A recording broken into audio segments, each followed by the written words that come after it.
everybody, it is Laura with Laura and the Party Animals, and this is Bones, but he's like 20 pounds or more, so he's gonna go down. Anyway, crazy update.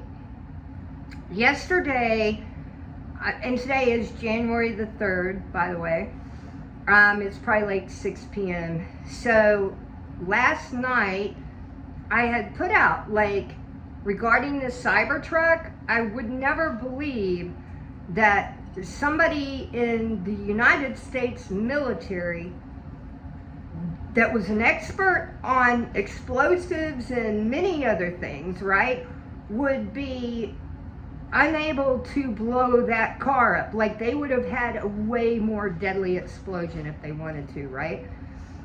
That wasn't his intent. In yesterday's video, I said, it's either not him or he was under duress to have to do this. That the Cybertruck would have, represented Elon, and the tower would have represented Trump. This wasn't like a Cybertruck just blowing up by itself. No. And yet in yesterday's video, I said that the explosives were already in the car, and the car drove up there. Like, whether somebody drove the car or the car drove itself, it was obviously programmed or remotely sent to blow up there. And the body that was in the vehicle had already been killed. What I told you though yesterday, I said it might not be him.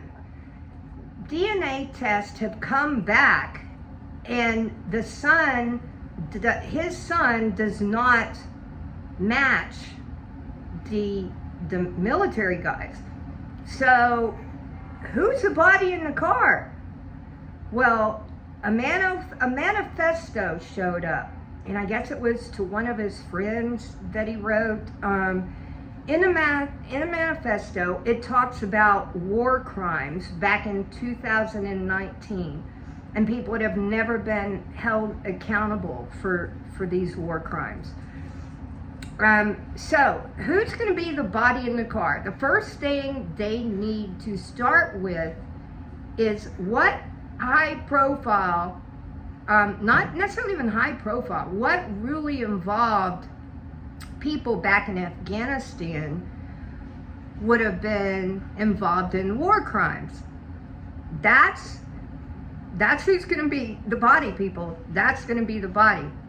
So we don't know who that is. I don't know who that is. But that is probably going to be who the body is.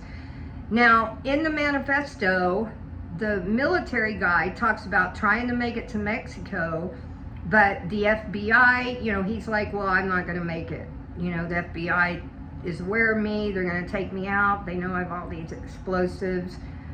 I'm not going to make it to Mexico. But he needed to get his point across. He needed to get attention out in his mind to everybody in the U.S. He goes on to say, what I have said to you about the drones from day one, that these are Chinese. And he talks about anti-gravity technology that only the U.S. and China have. And he speaks about an attack that the Chinese are planning on the East Coast right now. But the government isn't coming forward to make this known to the American public, right? I mean, if he's right, if this is a true, really what is happening, oh my gosh, I don't know what to say.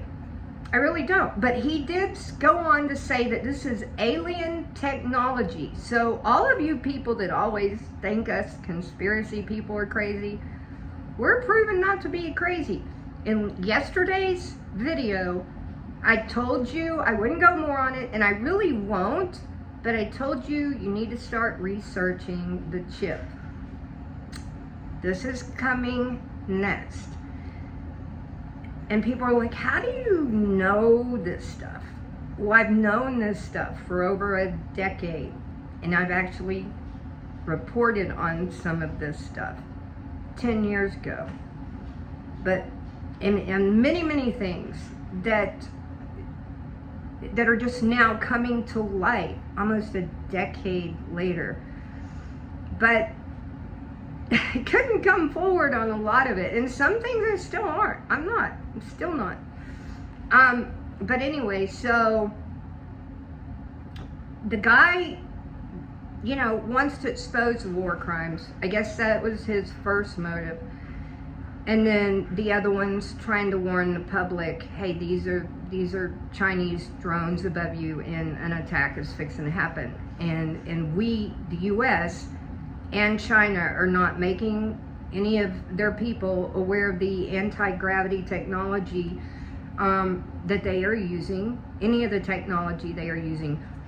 What they failed to mention right now are the chips, which I'm only leaving it to that. But what does the attack in New Orleans, how is that involved with the Cybertruck exploding, you know, in Las Vegas?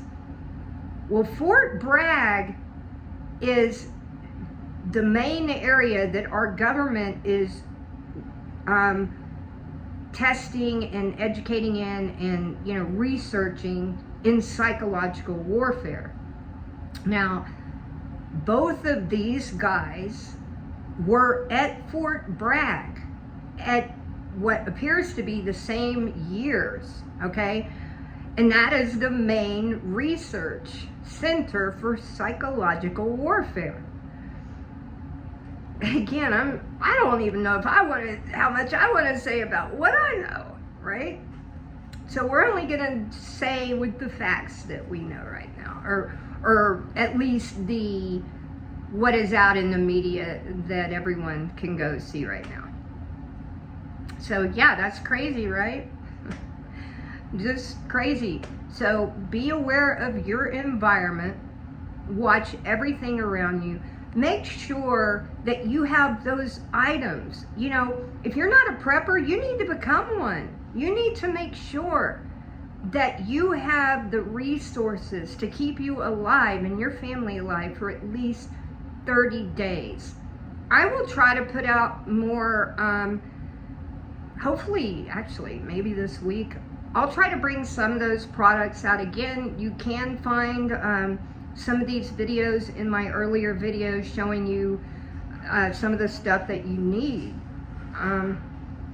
It's really, really important, people.